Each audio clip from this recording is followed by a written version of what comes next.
एक बहुत ही बूढ़ा आदमी लगभग मरने की कगार पर है। वो बहुत बीमार है और जोर जोर से खांस रहा है। उसकी पत्नी कांता दवाई लेकर आती। ये लो, दवाई खा लो। अब ये दवाइयां भी कुछ दिनों तक ही मेरा साथ दे पाएंगी कांता। चुप करो बुढ़ऊ, इतनी आसानी से मुझसे पीछा ना छुड़ा पाओगे तुम। इसी तरह से दोनों पति पत्नी अकेले ही गरीबी में अपना जीवन जी रहे होते हैं। कांता का बूढ़ा पति कब उसे छोड़कर इस दुनिया से चला जाएगा, ये खुद कांता को पता नहीं है। एक रात अचानक बारिश होने लगती है। कांता का पति बीमार हालत में बारिश को देखते ही घर के बाहर चला जाता है। बाहर जाते ही उसका पैर फिसल जाता है और वो वहीं सड़क पर गिर जाता है। अरे कहाँ चले गए? बचाओ।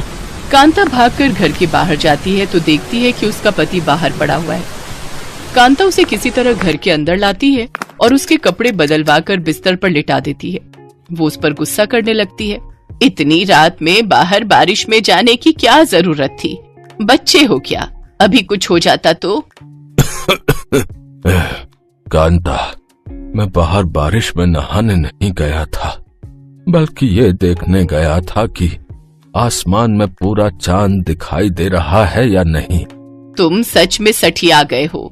इतनी तेज बारिश हो रही है, बादलों ने आसमान घेर रखा है, चांद कहाँ दिखाई दे जाएगा भला? वो बूढ़ा आदमी कुछ सोचता है और फिर कांता से बोलता है कि कांता, मरते समय मेरे गुरुजी ने मुझे कोई चीज दी थी जो उस बक्से में रखी हुई है।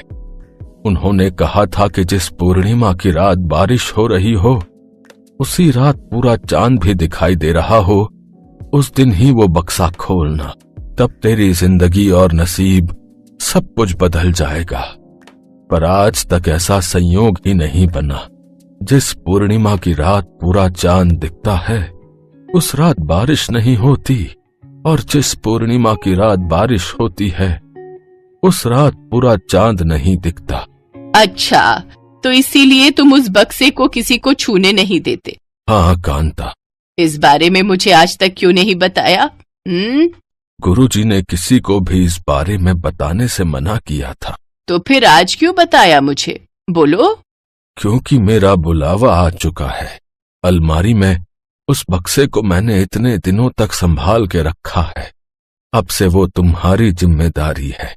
मेरे जाने के बाद अगर ऐसी रात आए कि चांद भी पूरा दिखे और बारिश भी हो, तो उस बक्से को खोलना। तुम्हें इस गरीबी से मुक्ति मिल जाएगी कांता।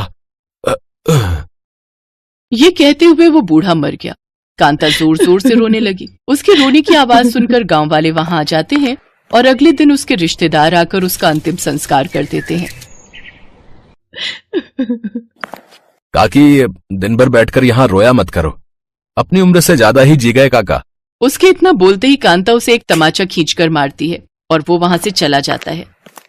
रात में कांता के सब रिश्तेदार छत पर बैठकर आपस में बातें कर रहे होते हैं। अब फूफा तो रहे नहीं, इस बुढ़िया के नाम पर ही ये मकान और कुछ खेत हैं। इसे डरा धमकाकर जल्दी से सारी जायदाद अपने नाम करवा लेते हैं। देखो अजय भाई साहब, जो भी मिलेगा सबको बराबर मिलेगा। हाँ हाँ, सबको मिलेगा। कल सुबह होते ही उस बुढ़िया को समझाते हैं। प्यार से मानती है तो ठीक, वरना हमारे पास और भी रास्ते हैं।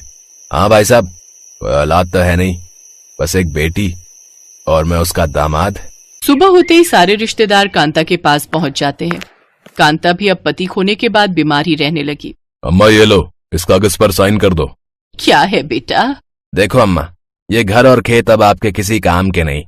आपकी भी उम्र हो रही है, न जाने कब बुलावा आ जाए, इसलिए आप अपने घर और खेत की जिम्मेदारी हमें दे दीजिए। हम अच्छे से संभालेंगे सब कुछ। इतने में कांता उन दोनों को एक एक थप्पड़ मारती है। तुम लालची लोगों को अपनी जायदाद देने से अच्छा मैं किसी अनाथ को ये टूटा फूटा घर दे दूंगी।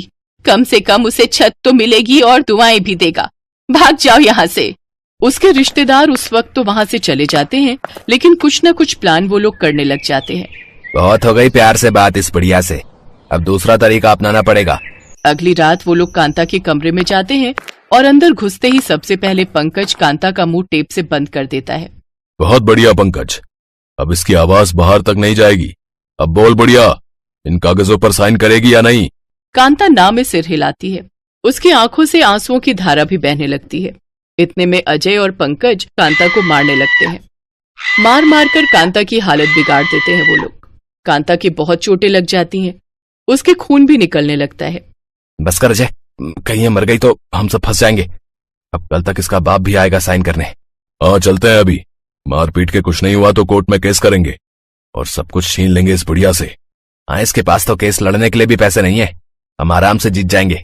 इतना कहकर वो लोग वहां से चले जाते हैं। कांता की आंखों से आंसू बरस रहे होते हैं।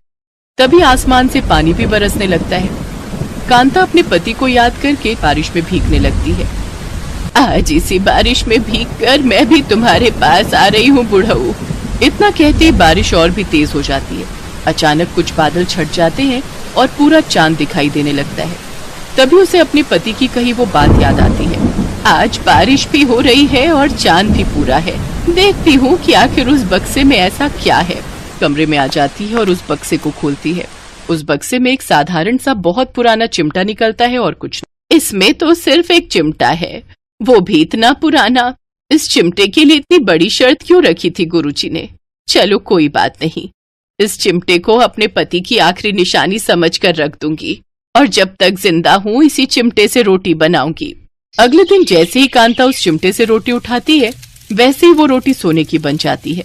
कांता हैरान हो जाती है, हाँ ये रोटी सोने की कैसे बन गई? अब कांता कुछ और भी चीजें उस चिमटे से उठाती है और वो भी सोने की बन जाती है। अब कांता जिस सामान को भी उस चिमटे से उठाती सब सोने का बन जाता। तब कांता को मामला समझ में आता है। अच्छा तो ये बात है, ये जादुई चिमटा है। उसके कुछ ही दिनों बाद फिर से उसके रिश्तेदार एक वकील को लेकर आते हैं, पर वो लोग देखते हैं कि वहाँ पर अब एक हवेली और एक अनाथ आश्रम बना हुआ है। बाहर सिक्योरिटी भी है। ये हमारी रिश्तेदार का घर है। ओ भाई ओ, कांता मैडम का कोई रिश्तेदार नहीं है समझे। उन्होंने कहा है कि कोई भी रिश्तेदार बताकर आए तो उसकी अच्छे से धुनाई कर देना। वो सब अपनी आंखों पर यकीन ही नहीं कर पाते। अब कांता गरीब अनाथ बच्चों को अपनी हवेली में पालने लगती है। कुछ बड़े लोग भी वहां रहते हैं। अब कांता के पास किसी चीज की कमी नहीं है और इस तरह से कांता बहुत खुशी खुशी रहने लगती है।